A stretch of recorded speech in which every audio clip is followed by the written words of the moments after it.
Queridos irmãos e irmãs, celebramos o 33º domingo do tempo comum, o penúltimo do ano litúrgico. O evangelho de hoje é o de São Marcos, capítulo 13, versículos do 24 ao 32, que fala sobre a segunda vinda de Cristo, mistério da nossa fé. Hoje vamos falar de três coisas: a verdade de sua vinda, os sinais e qual deve ser a nossa atitude. Em primeiro lugar, a verdade de sua vinda.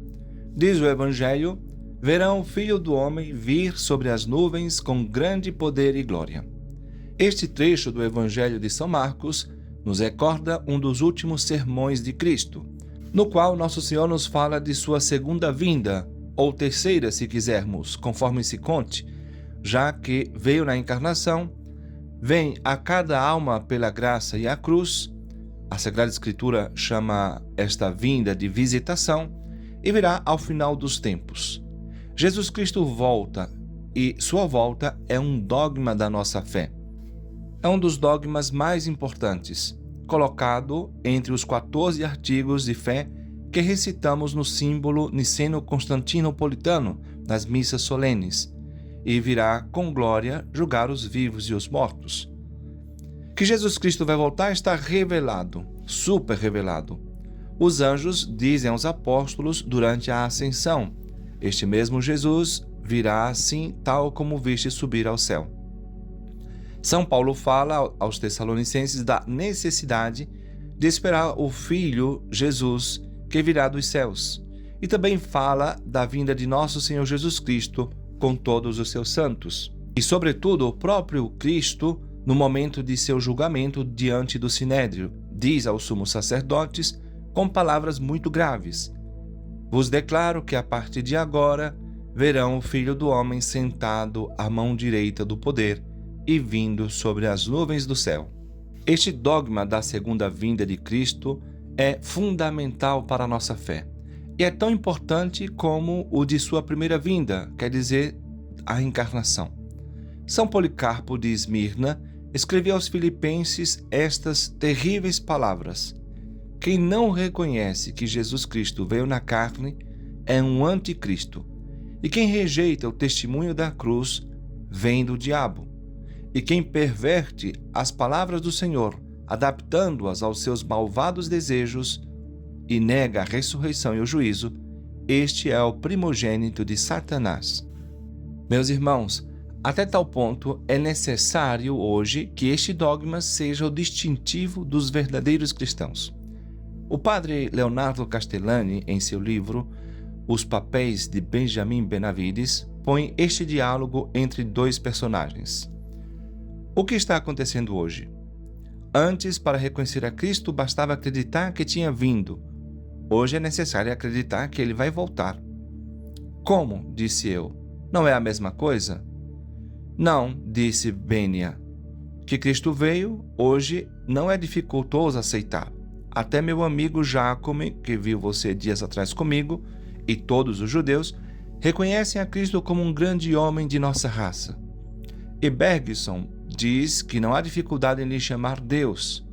Renan, Rousseau, Victor Hugo, Samuel Butler e os modernistas dizem que foi Deus em certo modo, sem esclarecer muito se é ao modo dos hereges Ário ou Nestório, ou de Maomé, ou o de Dante e Tomás de Aquino. Isso de chamar Cristo de Deus, hoje não mais diferencia os cristãos dos hereges. O que distingue aos verdadeiros cristãos é que esperam a sua segunda vinda. E o que quer dizer este dogma? Este dogma nos ensina o seguinte: o mundo não continuará desenvolvendo-se indefinidamente, nem acabará por azar, se chocando com alguma estrela monstruosa, nem terminará por evolução natural de suas forças elementares, ou entropia cósmica, como dizem os físicos, mas sim por uma intervenção direta de seu Criador. Não morrerá de morte natural, mas sim de morte violenta. Ou, melhor dizendo, já que Deus é Deus de vida e não de morte milagrosa. O universo não é um processo natural, como pensam os evolucionistas ou naturalistas, mas sim é um poema gigantesco, um poema dramático no qual Deus se reservou o início, o meio e o fim, que se chamam teologicamente criação, redenção e parousia.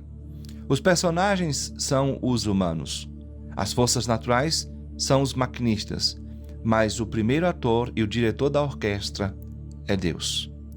Este dogma é hoje muito esquecido. Parecemos-nos com aquelas virgens imprudentes ou moças bobas que, porque o noivo se fazia esperar, pensaram que não viriam mais e dormiram. Pior para elas, porque o noivo veio e elas ficaram sem a festa. A maioria dos homens se esqueceu de que o Senhor voltará e por isso eles estão dormindo.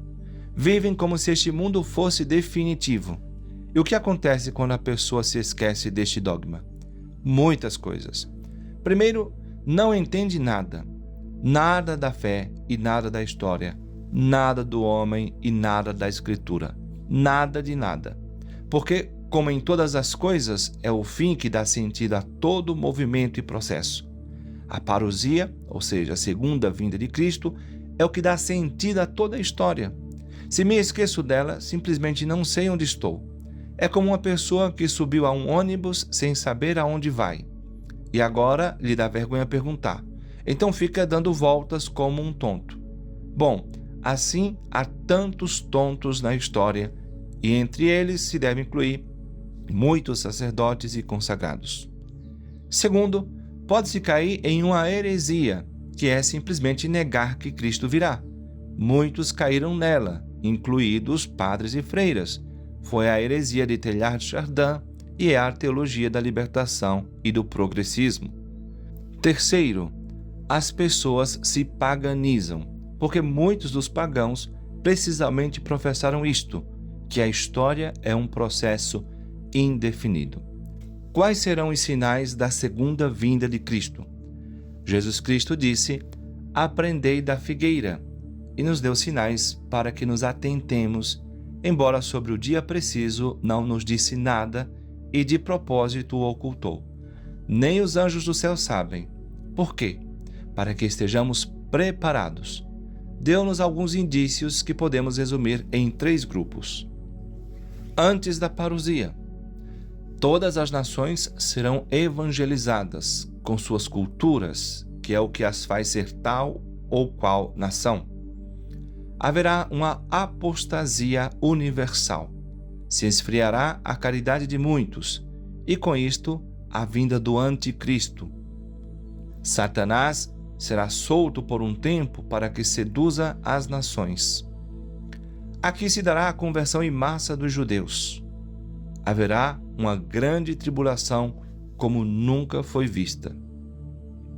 Durante a parousia, sinais na terra e no céu, escurecimento, terremotos. Aparecerá o estandarte de Jesus Cristo nos céus. Lamentarão as tribos ou povos da terra. Verão chegar o Filho do Homem, Jesus Cristo. Os anjos reunirão os escolhidos. Jesus separará os escolhidos dos rejeitados ou réprobos. Será o juízo final. Depois da parousia, passarão com estrépito céus e terra. Aparecerá um céu novo, uma terra nova. Deus reunirá os seus para o grande banquete final. Será que estes sinais se cumprirão? Segundo vejamos, alguns dizem que já se cumpriram quase todos. Outros dizem que faltam alguns.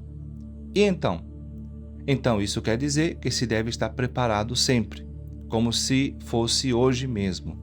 Por isso o Apocalipse chama Jesus não aquele que vem, mas sim, precisamente, aquele que está vindo.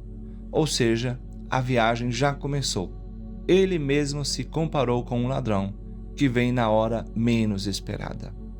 Qual deve ser, irmãos, a nossa atitude? Temos que nos assustar?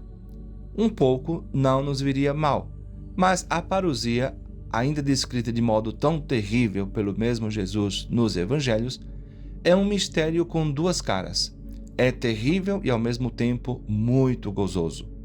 Terrível porque para os que não estiverem preparados, os injustos, os pecadores, os ateliês da iniquidade. Muito gozoso, porém, para os que são de Cristo.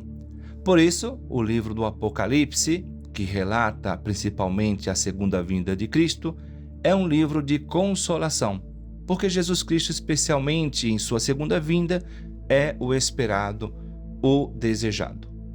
Nossa atitude deve ser esperança, desejo, preparação. Escrevia o padre Castellani em seu comentário ao livro do Apocalipse: Cristo deve voltar logo, e à medida que seu retorno se aproxima, por força se devem fazer mais claras as promessas de seus santos e as visões de seus videntes. Voltará não já a ser crucificado pelos pecados de muitos, mas sim para julgar a todos, não como um Cordeiro de Deus, mas sim como Rei do século futuro. Voltará para pôr seus inimigos e apoio para seus pés, para restaurar e restituir para seu Pai todas as coisas, jogando para fora delas e amarrado o príncipe deste mundo. Voltará no meio da mais horrenda luta religiosa que viram os séculos, no ápice mesmo da grande apostasia e da tribulação coletiva mais terrível depois do dilúvio, quando seus fiéis estiverem por desfalecer e estiverem por perecer toda a carne. Voltará vencedor para vencer, como um raio que surgindo do Oriente se deixa ver no Ocidente, para arrebatar a ele nos ares os últimos, os que ficamos, os reservados, in adventum Domini, na vinda do Senhor, que sofremos mais que Jó, acreditado mais que Abraão e esperado mais que Simeão e Ana. Diz resumidamente a Didaquê, o escrito cristão mais antigo depois da Bíblia: venha a graça e passe este mundo. Quem seja santo se aproxime, quem não seja, que faça penitência. Maranatá, amém. E de modo muito mais belo, dizia ainda São João no Apocalipse: o Espírito e a esposa dizem, vem. Possa aquele que ouve dizer também, vem. Aquele que tem sede, venha. E que o homem de boa vontade receba gratuitamente a água da vida. Amém.